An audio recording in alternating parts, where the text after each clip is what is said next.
everyone, and welcome to our daily drop update that is not daily because they don't drop the dailies daily. I'm your host, Taran Armstrong, and with me to talk through our nominations and veto results and plans and targets. Lots of information in this one. It's Matt. How you doing, Matt? I'm very good, and of course, we are starting off today with a very happy birthday shout out to you, Taran. Happy birthday from myself and everybody here in the chat and everybody all around the Big Brother community, whether they are watching the season or not. Very happy birthday to you. Well, thank you, and thank you to everybody wishing me a happy birthday. Very much appreciated. But we are here to talk about Big Brother Canada 11 and what happened yesterday in the period of time that we got to witness. Or instead of talking about what we might have seen in the house, we could just start our own workout class. I don't know why anybody would come to that, at least from my perspective. But that's what we saw on the drop, and Yeah. yeah. Yeah, I will say, for as much information as this drop kind of gave us, it was also one of the worst ones. I was gonna honestly recommend, like, don't bother watching it, just listen to the podcast. I would still mostly recommend that. There is a little bit of good stuff, mostly a cam talk by Kuzi, but like 90% of this is more than missable. But let's talk through what we have. I tweeted out the cliff notes here, the headlines. And so I'll give you the information that we know now, and then we'll get into sort of the specifics of it because it's, I think, a little more complicated than it might seem at first glance. So Santina won the anonymous HOH. We found that out on Saturday, and she went ahead and nominated Dan and Ty. Now, it had seemed as though that she was not going to nominate Ty because he had said that he would quit the game if he went on the block, and she didn't want to risk not taking Dan out this week because Dan was her target. And it seemed as though she was talking about maybe nominating one of the quote unquote girls to go up on the block next to Dan originally. I would assume that that plan either was never like fully in motion or she decided to change her mind. Maybe she was talked into changing her mind once she realized, or whoever realized, what if Ty wins the veto, uses it on Dan? Then you don't get either one of them out. Either way, Dan and Ty both went up on the block. That was my big question coming into this drop, and also coming out of where we found out that Santina was HOH. Is that I'm not saying she doesn't make her own decisions, but who is in her ear helping her along with this week? Like, who is I would her assume close? Jonathan, for sure.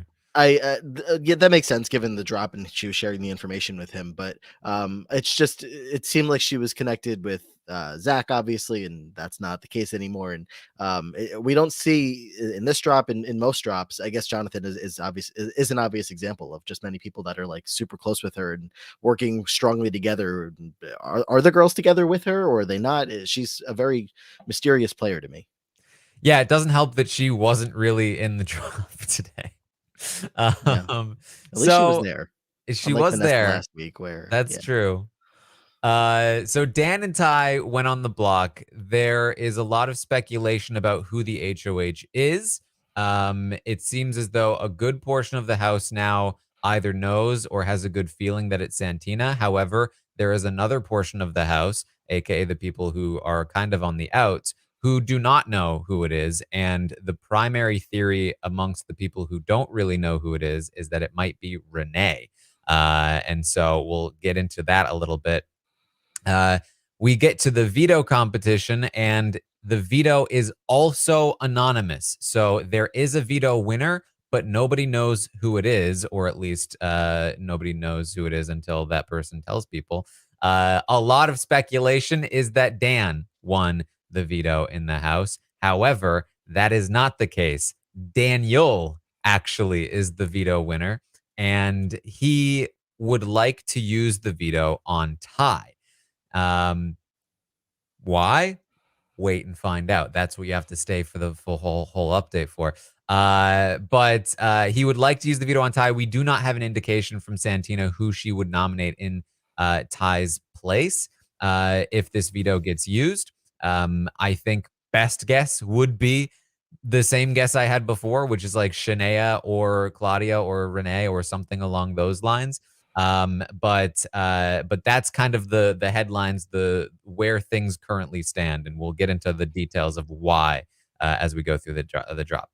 And as far as this drop goes, getting to that conclusion that Daniel C is the one who won the veto was a very challenging path, at least for myself and for people that were showing up on my Twitter timeline. At first, I thought that I was convinced that Ty won from the opening conversation. I thought they were talking about Ty doing well and having won. So I was like, oh, okay, Ty won. A little bit later on, it sounds like Dan won. I'm like, oh, okay, Dan won. He's not going home. Okay, interesting. And then you get to what, like an hour and a half into this drop, and we get to a conversation where Daniel's talking about how he won.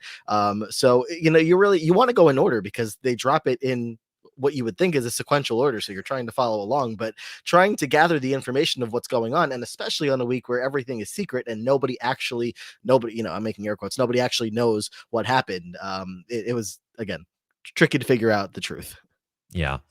So we started the drop with Jonathan and Claudia talking. Now, this is interesting, of course, because they are two people who had a solid connection, but it has been dissipating mostly because Claudia has been spending so much time with Ty and Jonathan has sort of been backing off. Claudia seems to be mostly unaware that Jonathan has kind of moved on because of that, but they are talking here. Jonathan says the only reason Ty won the veto between himself and between Ty and Dan in the first week is because Dan's slop was sloppier. But Dan got there first. Dan is a comp beast. And this is because they think that Dan might have won this veto, and they're kind of frustrated because they wanted Dan out. Claudia agrees Dan's smart. His strategy in the competition in the veto yesterday was really good. I feel like an idiot for my strategy, I presume, her strategy. Jonathan says, should have kept JM, should have sent Dan home when we had the chance. And the ceremony is tomorrow, which is today because this was from tomorrow or from yesterday. And Claudia says, oh, that means another day to spiral because she doesn't know what's going on. She doesn't know who's HOH. She doesn't know who won the veto. And she doesn't know what might happen if Dan won the veto, takes himself off, who would go up. So she's worried. Of course, Jonathan does know who the HOH is not super worried about that, but thinks maybe Dan won the veto, which would mean that he wouldn't get his target out, which is not ideal. But from Jonathan's perspective, that means I would assume Ty is the target. And he even talks to Claudia about how early on in the game, when he had a conversation with Ty, they talked about how Ty wasn't sure if he could trust Claudia. And isn't it funny how far they've come at this point? So that's kind of I'm trying to make sure you understand the level of knowledge that each person has in these conversations because it varies wildly. Yeah, they've been through a turbulent couple of weeks as well. They talk about how every week so far has been a backdoor. All of the veto ceremonies have been explosive, and Claudia has brought up at least 2 or 3 times throughout this drop or recent drops. She's like, "This must be such a good season. I bet the fans are loving it. The fans must be enjoying it so much. Like we are entertaining. Like how could they not love it?" Yeah. Like, oh, Claudia, let's talk. Yeah. Let's chat. The sad part is I think we would We would. with the feeds. Yeah. I mean, it's the cast is delivering for us. It's production that's not. I'm with you. So Claudia is going to talk to Dan, and they talk about the veto competition. And this conversation mattered more to me when I didn't know who the veto winner was.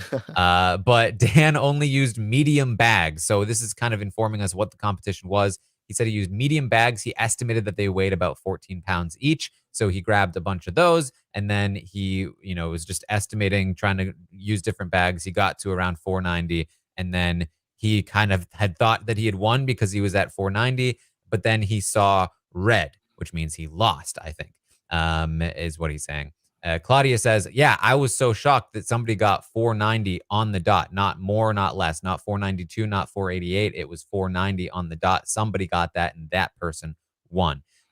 So I assume that the HOH competition we mentioned, they had to hit 49. That's like 49,000 of the 50 that they were presumably giving up, or whatever the case may be. That was supposed to be the average, or I don't know how that works because as some people have pointed out, 49 is a wild average for like 10 people to have gotten to.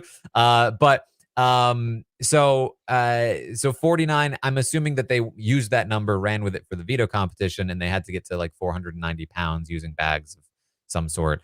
And Dan did very well, but again, ultimately we'll find out that Daniel won. But this seems to be what the competition was. I am very interested to watch the competition and see what it was, because it sounds like there was a lot of strategy to, the ways that you could have gone about how to win this one.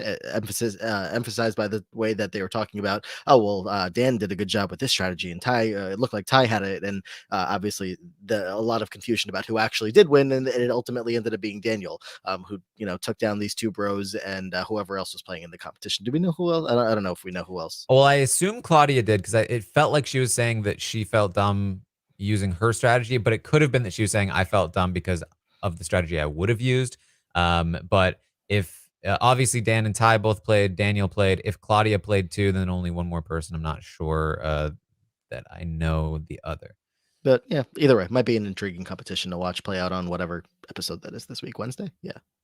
Yeah. Who cares? Uh, so, we get a conversation between Hope, Jonathan, and Santina. This is really the only real conversation we get from Santina, it feels.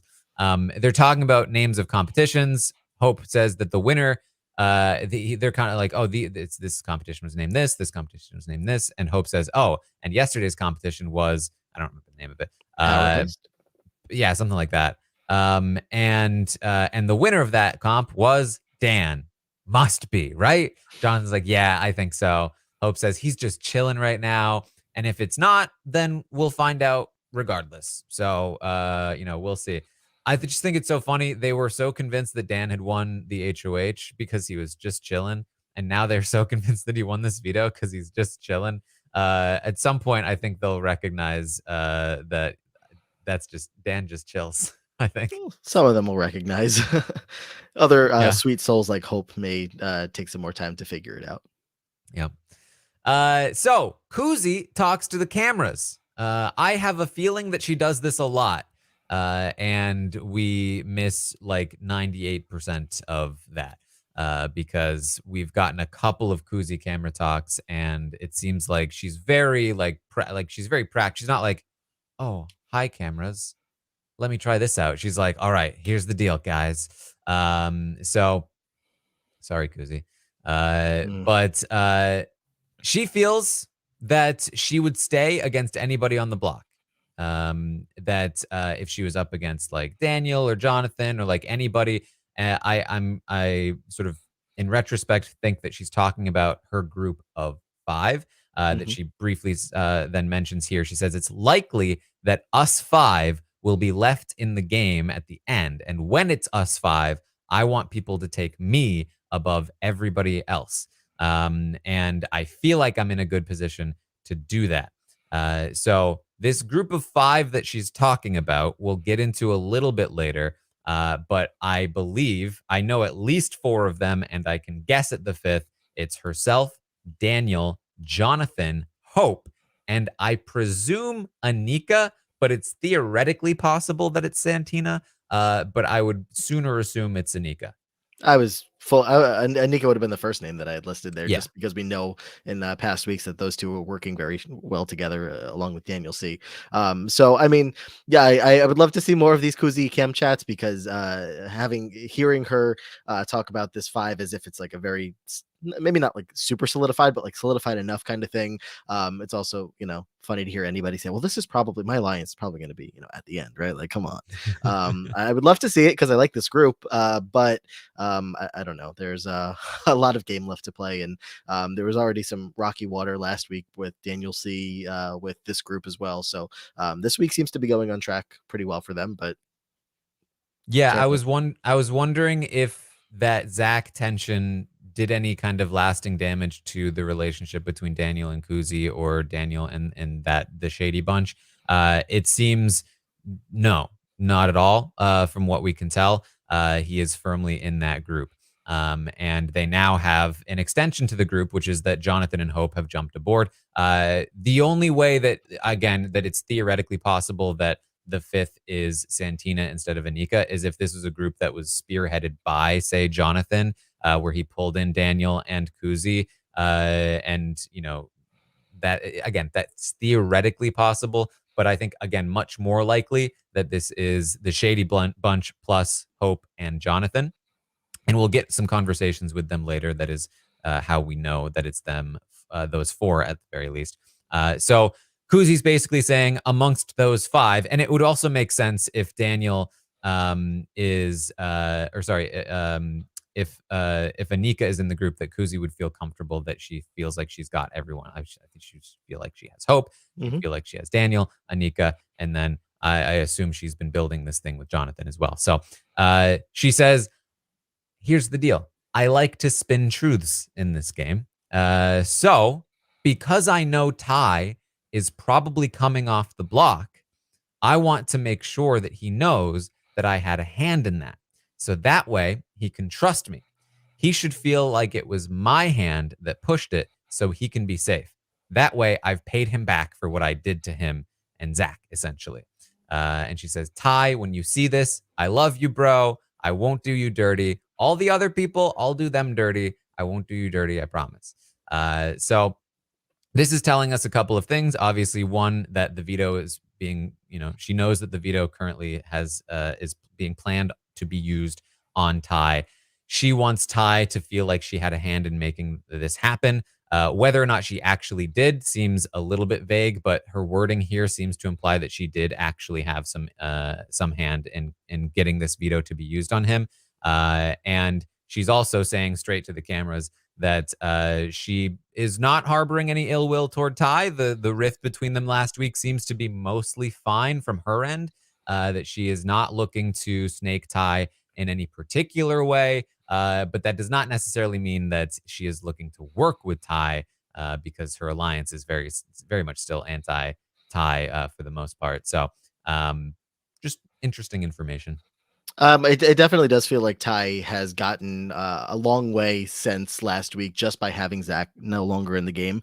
It doesn't look like everybody's rushing to be by his side and work with him, but I would have expected the sentiment in most cases to be, all right, Ty's the next to go. We got Zach out of here. Let's keep it going with Ty. But especially, this big power structure that's forming in the middle here with this five potentially, and they're all seemingly on board. We'll get to a little later with Ty staying this week. So his position seems to have again just gotten a lot better just on the fact that Zach is gone. Obviously, Ty still has Claudia in the house, and Claudia has some influence with the girls that she's working with. So I would have again expected Ty to be in a much worse position coming off of a week like that. But I don't know if I don't know what he's doing, how he's playing it since Zach has gone. But whatever it is, if he's just laying low, if he's playing some kind of sympathy card of like, oh yeah, that guy was just I don't know what he's doing, but it's working enough. I would say, like, if you expected him to be the next person out, and he's not the next person out, but he is still, he was on the block, and there are still a few people in the house looking to take him out. So it's not exactly looking up for Ty, but yes, I would say better than he would have hoped, I would imagine, Better than given I his would have position. expected. Yeah, Yeah. Mhm. last week. So she says, I feel a pivotal part of a social game in this house is to have my presence always be felt so that people know that the house would feel empty without me. This is kind of like one of those common things that is talked about on Big Brother. It's not something that I personally subscribe to in the sense that, like, it can be a double-edged sword. Like, yeah, if people are like, oh, if this person's gone, then the house would be empty. Oh, that's a bad thing. That means they're doing well. We want them gone, right? I think that it can lead toward a good social game, though, mostly because of, like, the Zach effect. Just if you are actively social and talking to people, you are going to have relationships that will allow you to be more adaptable in the game. And I think that is the personally, I think that is the more valuable part of being so present in the house. Yeah, that's But what she wants to do. She's saying that yeah. her game is the social game, and she's sitting in the room talking to the camera. But she's like, I'm just gonna go get something to eat real quick, and then I'm downstairs socializing for the rest of the day because I'm koozie and I'm the social queen. So I'm gonna go make that happen for myself. And she, like you said, she wants to go with that strategy of making everybody feel like they can't live in the house without her. So when it comes time to nominate her or potentially target her, they don't want to do that.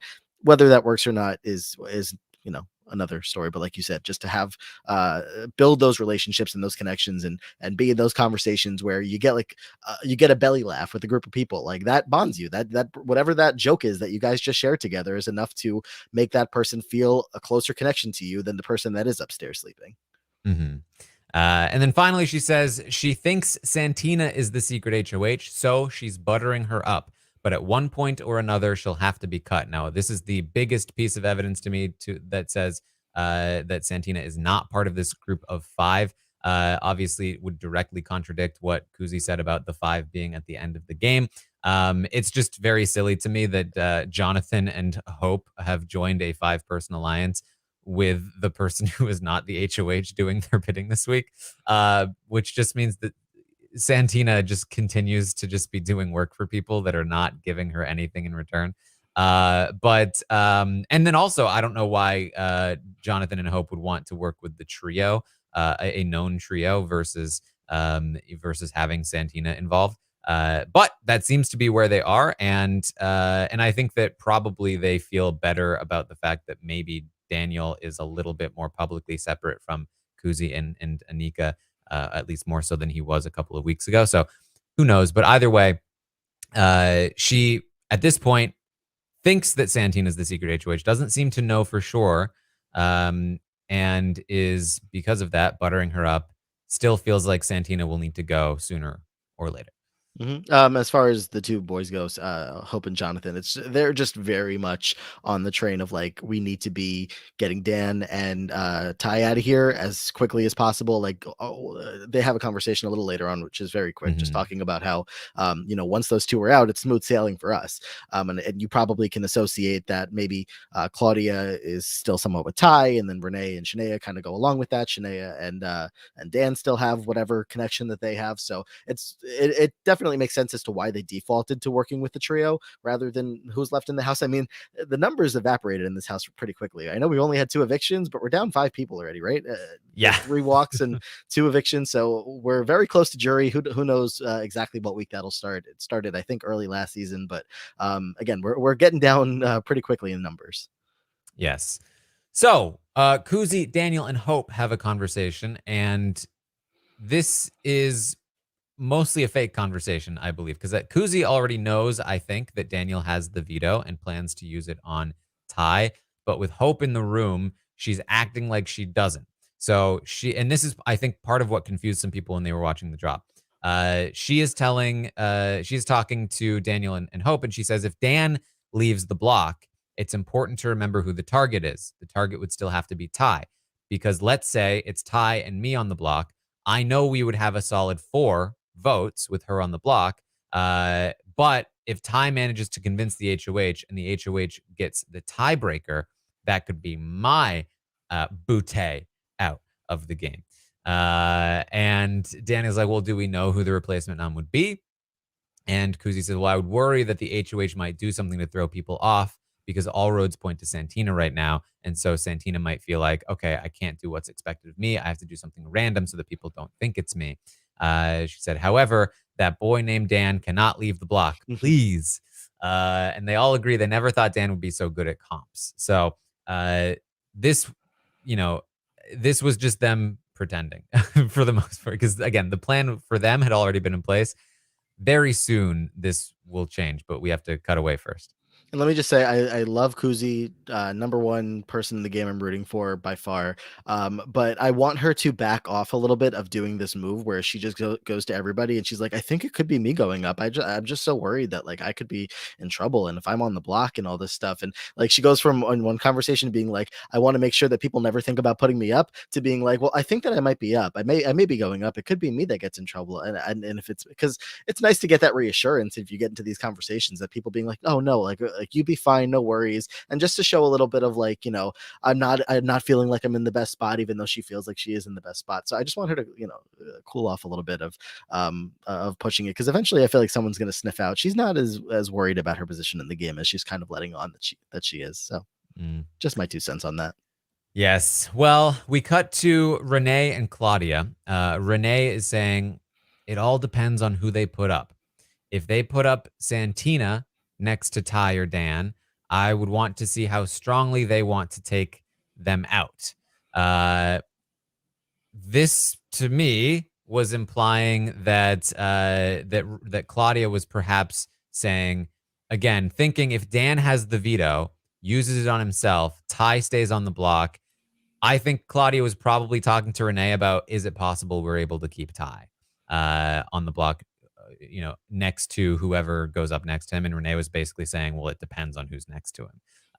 And she says, let's say it's Santina.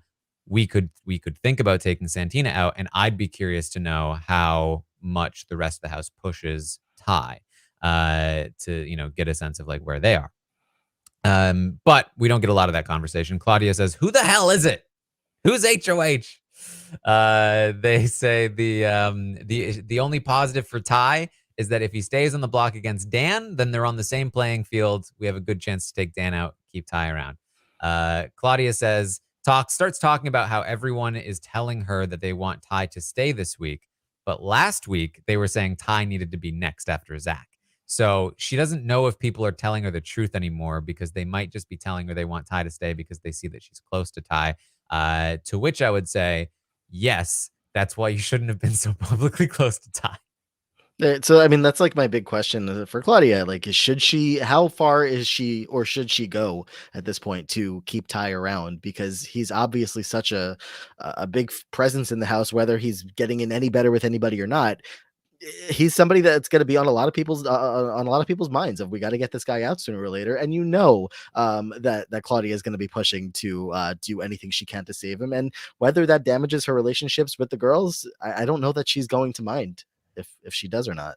Yeah, let me tell you, I talked a lot last week about how Kuzi kind of put the girly pops into the prime position, the middle spot. Renee recognizes it. She's trying to use it to the best of her ability. But let me tell you, Shania and Claudia, from what we can see, they are letting it slip through their fingers by being just so, again, publicly siding with the guys, with Dan and with Ty.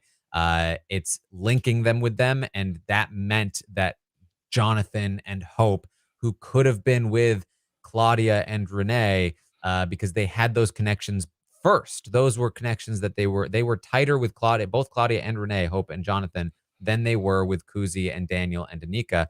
But by kind of so publicly siding with Ty and Dan all week this week, Jonathan and Hope moved instead toward Kuzi, Daniel, and Anika, and now they are back in the power seat. So some interesting stuff there. And where do you Now, think Santina's going to go next week? Where she's connected to Jonathan, and yep. I don't know who's going home this week, but if it's still that same case where you have even one of Claudia or Shania still clinging on to whoever's still in the house that they want to keep in the house, Santina's going to get pulled right back in, because now she doesn't have that +1 anymore. Mm-hmm.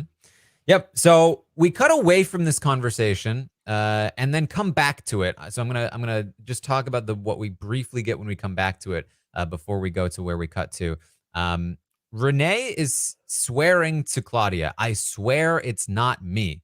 I would have told either you or Shania. Very brief bit we get there, mostly because there's way more important stuff going on the other feed, so to speak. But I did think it was kind of interesting because Renee felt a little serious. It felt like this was maybe a genuine conversation between the two of them, where like maybe Claudia was a little bit accusing Renee of being the secret HOH. And Renee was like, it's seriously not me. I swear I would have told you if it was. And I think we get another little hint of this in a little bit when she talks to Kuzi, which we'll get to. That again indicates that there might be a little bit of tension between Renee and Claudia and Shania, mostly because they may suspect that she's the HOH, mostly because both Dan and Ty apparently are convinced that it's Renee. So just keep that in the back of your head. Is that not just the story of Renee season so far? I mean, on the block right away. The only name that was floated as an alternative plan in the past like week or two, just put Renee up. Renee's the easiest plan. Like that was Zach and Ty's plan. It's Renee. Oh, and then Secret HOH is probably Renee. Of course it's Renee. Look at these noms. It's got to be Renee. Yeah. Poor girl. So we cut back to the bathroom where Kuzi, Daniel, and Hope had been talking, and now Jonathan is there. And for some reason, we weren't allowed to hear the beginning of this conversation. Even though we were there earlier, we had to cut away to something that was not even close to as relevant. But we come back to the conversation between Daniel, Kuzi, Jonathan, and Hope. And in the time that we have been gone, Daniel has admitted to the group that he won the veto. And he has pitched a plan to them that he would use the veto on Ty. So he's saying, he's talking to them when we get there, he's saying, the thing is, if he wins HOH next week, if Ty wins HOH next week, then maybe I can get to him. I can talk to him. He wouldn't nominate me, and I can talk to him about not his own, like his nominations, and I can try to steer him away from you guys as well. And maybe I can even get him to promise me his vote next week. So what he's essentially pitching is, if I go to Ty and tell him I won the veto, I'm willing to use it on you to save you, then it will get some credit in with Ty, and then he can use that credit to help out Jonathan and Hope.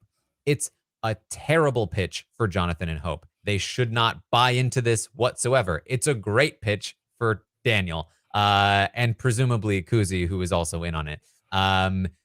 So Jonathan and Hope should want nothing to do with this. But Hope replies, so you think that's best for you? Like, I don't know. Just, we don't know who's going to go up if you take Ty down.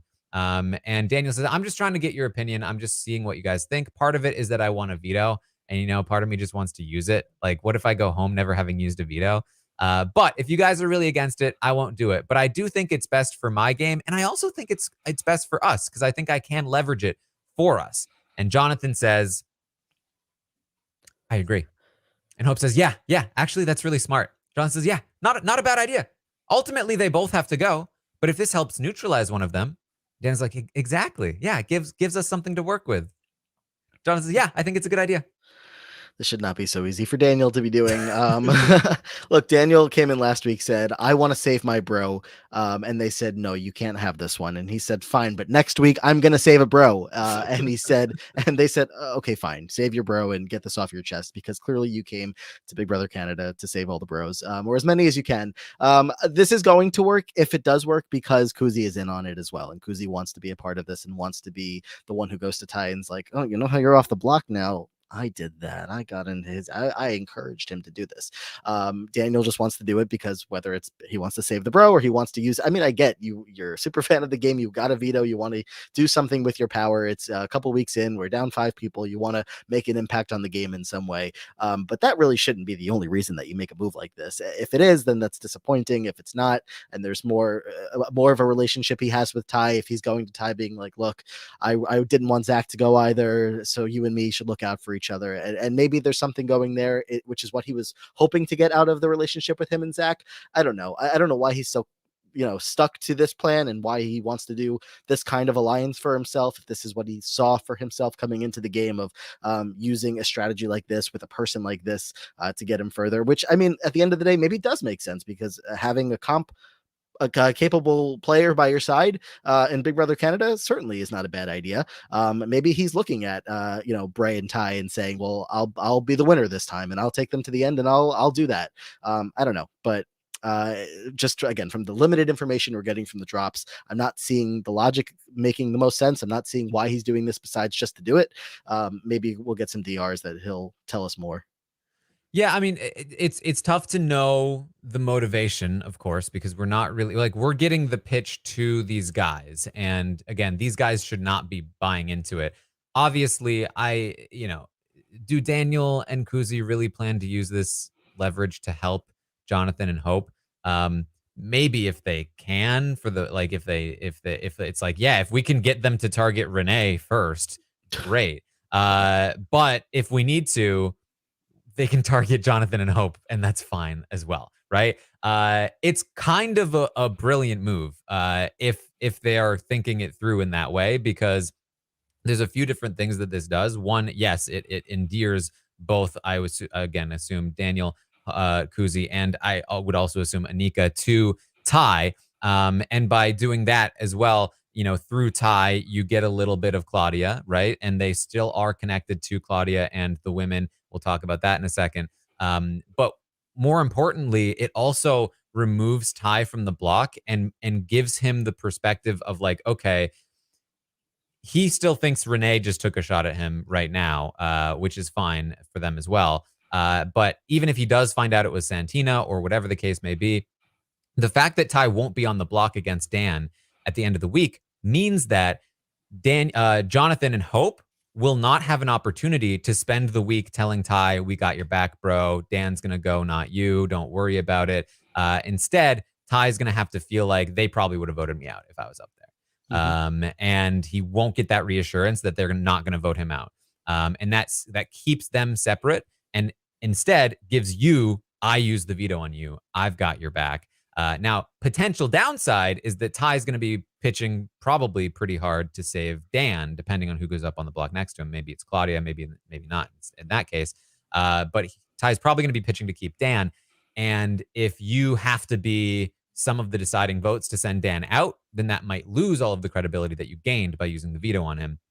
So if they're thinking in the way that I think they could be thinking, in the very impressive way, they've already accounted for this. If they're just kind of walking into this move that I think is actually kind of brilliant, then this might be what trips them up because they didn't think it through. It's hard to say because we didn't see the planning stage, but it's interesting nonetheless. Yeah, and the more that I'm thinking about it as you're talking, we're talking. This is so bad for Hope. I mean, It's Hope really bad for Hope and Jonathan. definitely for both of them. Hope is the one who was like, the whole last week was about Ty and Zach wanting Hope to be disqualified from the game. Like this was a very personal, like targeted campaign to remove specifically Hope, not just an ally of Hope, like to take Hope and pluck him from the house like that. And Hope is like, yeah, I guess this makes sense to keep Ty in the house another week. I mean, even if Hope knows the plan is Dan this week, it's not like if Ty wins next week, I think he's still going to have his sights set on Hope in one way or another because everybody knew at one point he was trying to get Hope disqualified from the game. It makes no other sense to go after anybody else. Yeah, this is messy for those two. Yeah, I mean, nothing is a hard and fast rule in Big Brother, but I think a rule of thumb for sure is never rely on an ally to maintain a relationship with somebody else for you. Use your allies to get an in with the person and develop your own relationship. Never allow your ally to be the go-between. The most classic case I always think about this one is season 19 with Paul. I mean, that's like every single person, every single duo, every single group of people in season 19 thought that Paul was working other people for them, and never bothered to create those relationships themselves. If Daniel is saying, I'll get in with Ty and then I will use my relationship to help you, that's a no-go, right? Be like, what if I got in with Ty also? Like at the very least. Interesting stuff. Now, in terms of who Ty might target, Kuzi is telling Jonathan and Hope that she was talking to Ty and he told her that his target is Renee right now because she has too much pull on Claudia.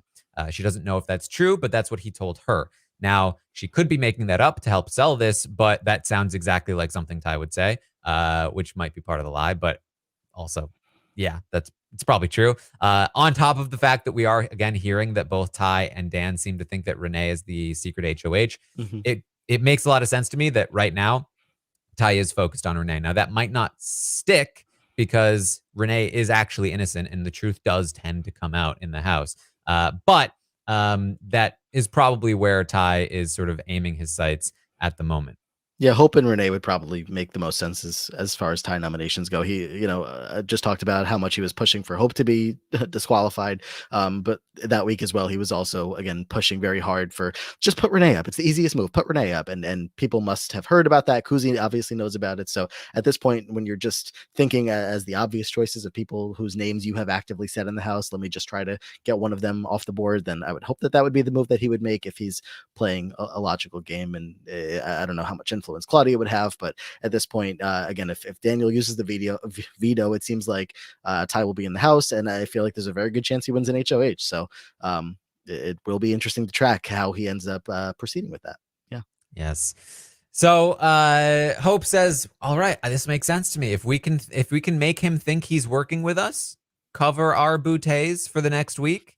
But then if he's not HOH and we are, boom, he's done.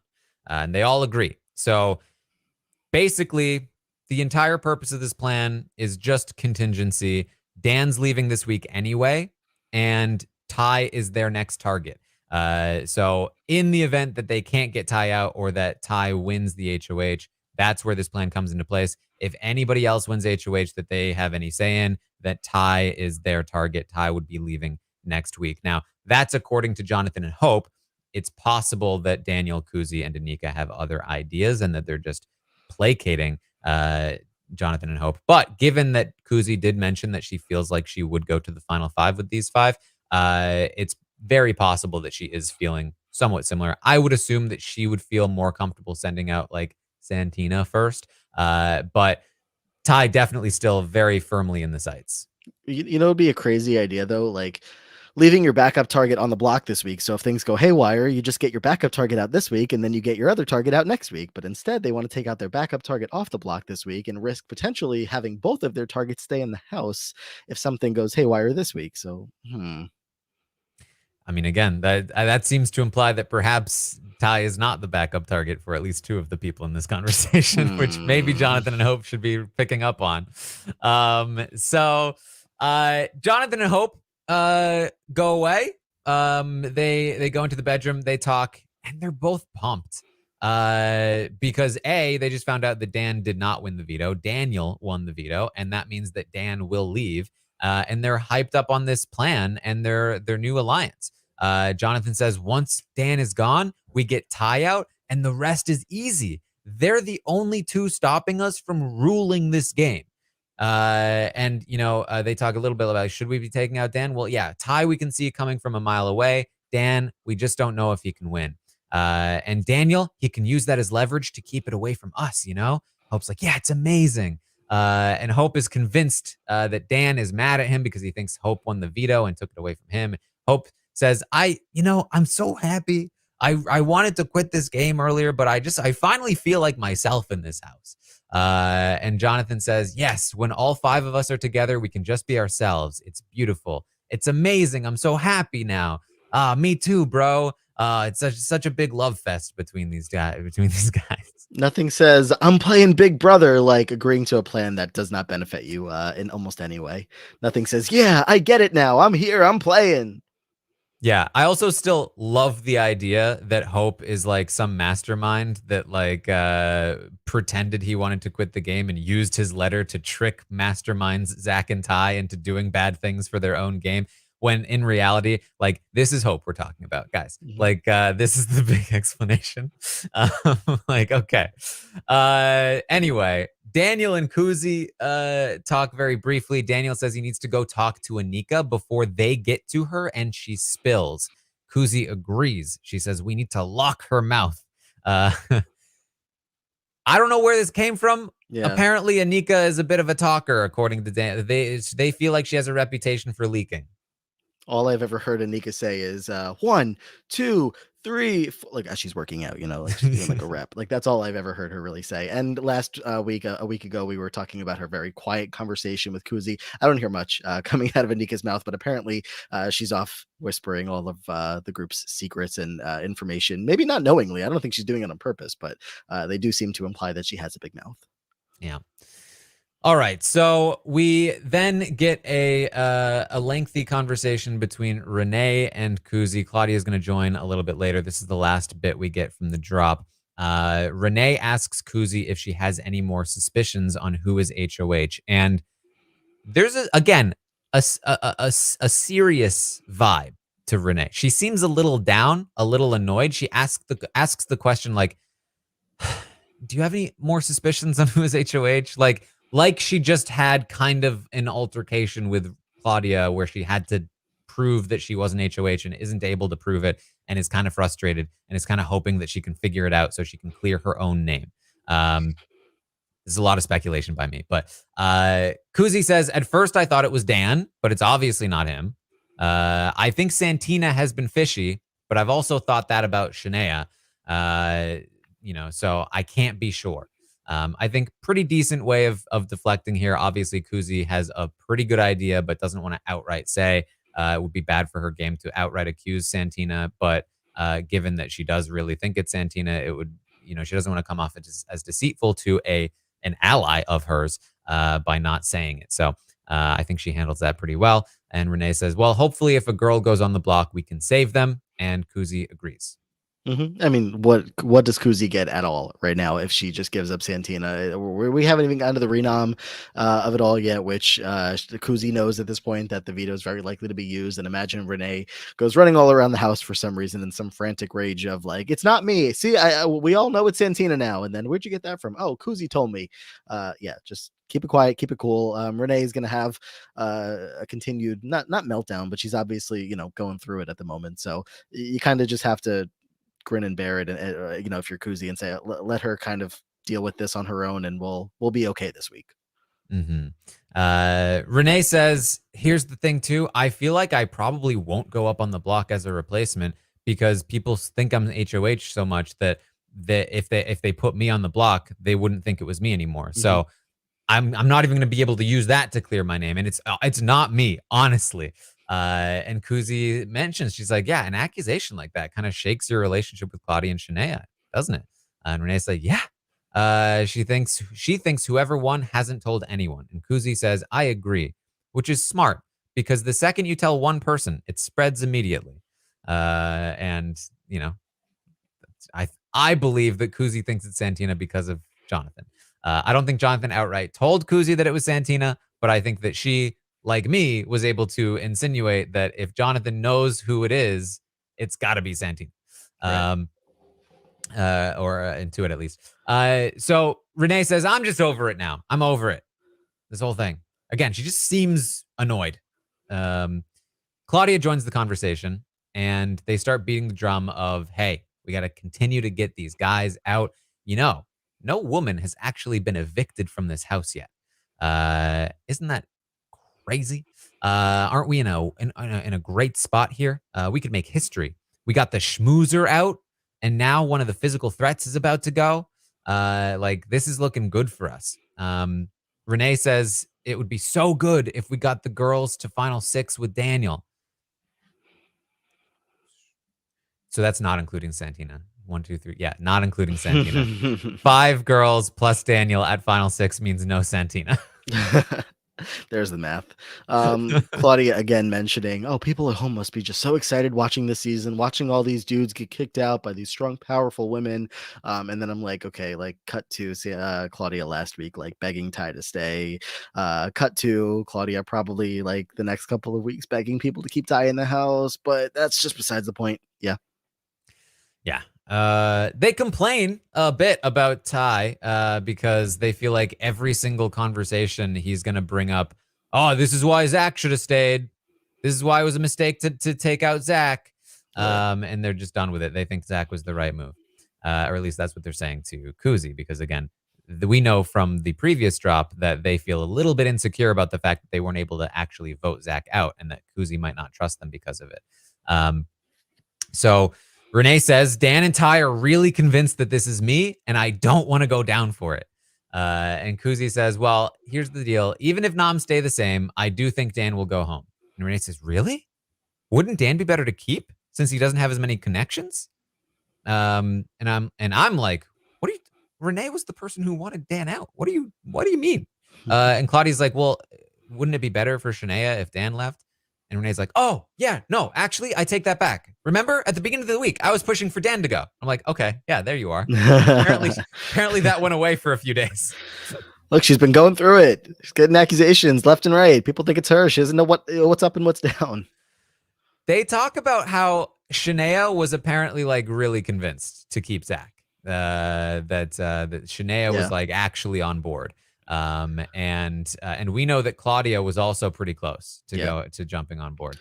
Which is why you see him getting, so furious in those final seconds of being like, I think I might have actually like what 2-3 votes, whatever it is, and I'll stay if you guys vote for me. Big baby. They agree that with Dan gone, Shania's head will be more in the game. And Renee says, plus with Dan gone, Ty will be more connected to you, Claudia. And then she goes, guys, we need a name. We really need a name for us here. We're just the women right now. It's good enough. And they talk about wanting to be remembered for playing the game and not for being in a showmance, which is a little bit of a dig at Shania. So here's sort of what this tells us, right? Last week, Kuzi was HOH. She put together kind of a women's alliance, which wasn't really named, but it was herself, Anika, and the Girly Pops in this 5-person thing. And Daniel was as sort of an add-on to it. They used this alliance to take Zach out of the game. We weren't sure what the state of that alliance was at this point because we hadn't really gotten an update. And with everything that happened, it was possible if that kind of just disintegrated. What this tells us is that the women's alliance is still ostensibly a thing, not like a super locked in thing like the Jonathan Hope alliance, but still a thing, which means Queen Kuzi, Daniel, and Anika are in fact very firmly planted at the center of everything. They've got the women's alliance that even Daniel is pretty much, I mean, really Daniel is more a part of it than Kuzi and Anika are since the women actually want Daniel in their final 4 and not Kuzi and Anika. So they're firmly there. They are firmly with Jonathan and Hope. And they are now also even working on making sure that Ty who is already looking at either Renee or Hope or wherever else that is not them, they are going one step further and going to use the veto on him to make sure that he will not be looking at them, which leaves the only real person left that they are not super connected to is Santina, who can't, or actually can compete in the next HOH. What am I saying? It's anonymous. However, she is still pretty connected to Jonathan, who I would presume would continue to push her against Ty. And then after that, I assume the women who are also against Santina. So Santina has much bigger things to worry about. So really, if you are a Shady Bunch fan, this is a very good update for you. Things are going very well for them.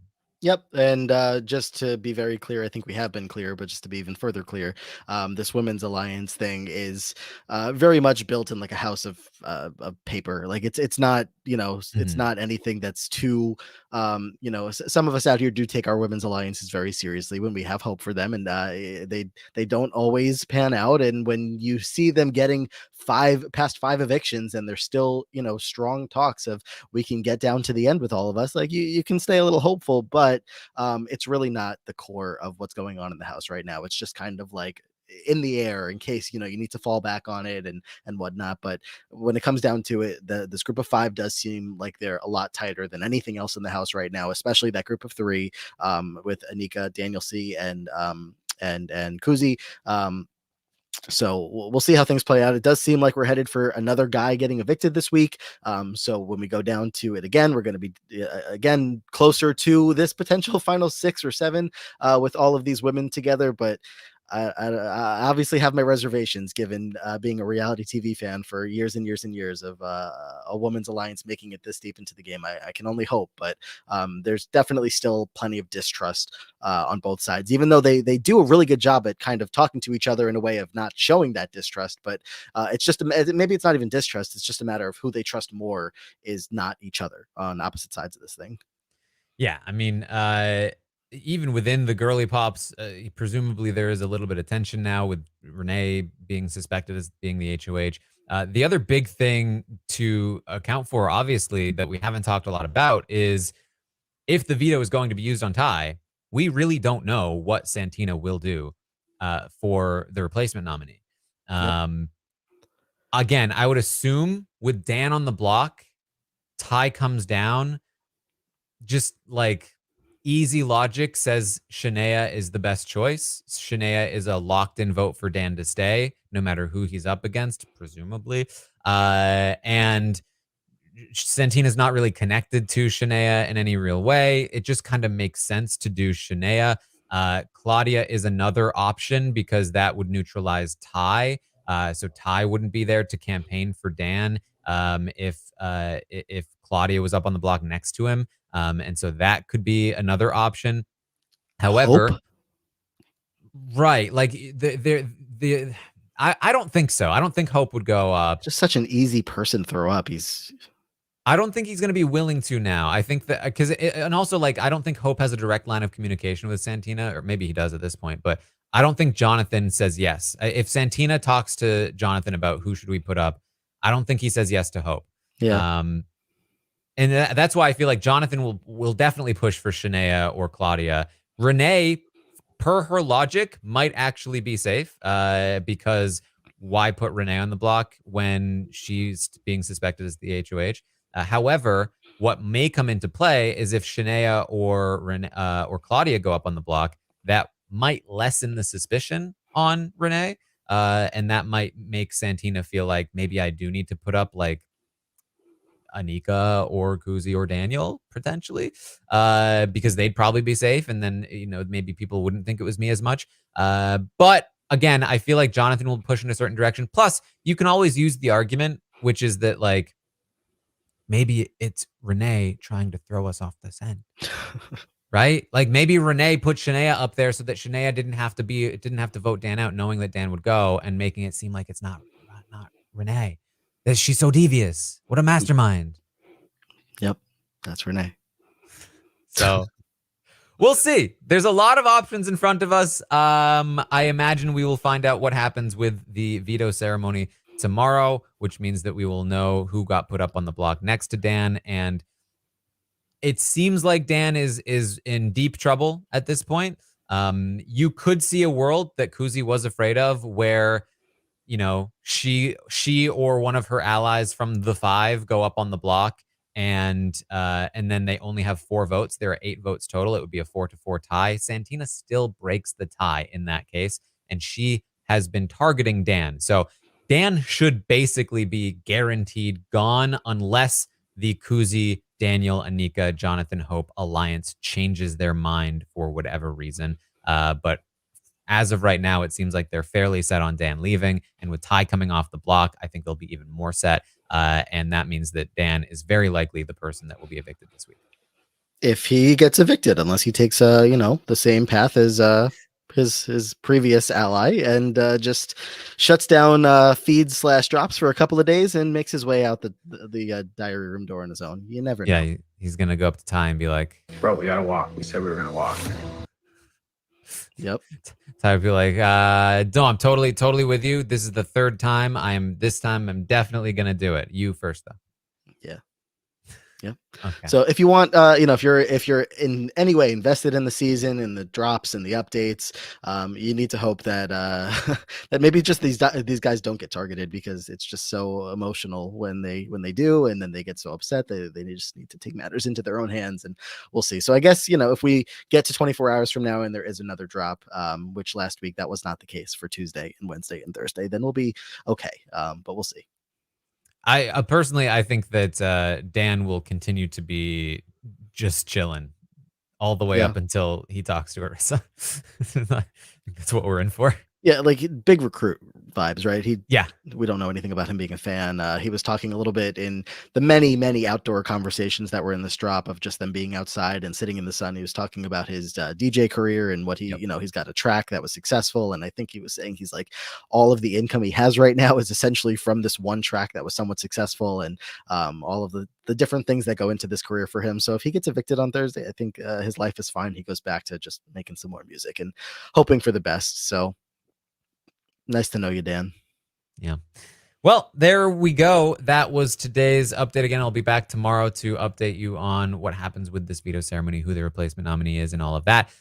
Before that, though, we will be live in about 4.5 hours at 8:30 p.m. Eastern for the Stockwatch Roundtable for the week, where we have a lot of new information to sink our teeth into and discuss and rate these players. So tune in tonight. I will be releasing the survey for it, so you can rate the players yourself, as well as rating the episodes and the drops this week. Lots of ups and downs, I think, over the course of this week in the realm of Big Brother Canada 11. So make sure you fill that out. I'll drop that over on Twitter after this podcast ends. Of course, check out the Twitch channel, twitch.tv/Taran Armstrong. I'm dropping some Among Us videos over on YouTube. And Survivor Stockwatch podcast happened as well, if you want to check that out. So that's what I got. Matt, what do you got going on? I am just podcasting away about the Challenge World Championship, the Paramount Plus exclusive show. Of course, I'm podcasting about that with Brian Scally over on the Dom and Colin podcast. The Challenge USA season 2 is actually leaving very soon to start their filming. So the next season of that CBS Challenge is going to be on the way sooner or later. There's an all-star season film, so lots of challenge. It just never ends. So again, Dom and Colin podcast feed for all that. And again, happy birthday, Taran. A lot of Big Brother podcasting in your day, and I'm sure you wouldn't want it any other way. So a very happy birthday to you. All right. Thank you. All right. That's what we have for you. Thank you all so much for joining us here today. And I will see all of you next time.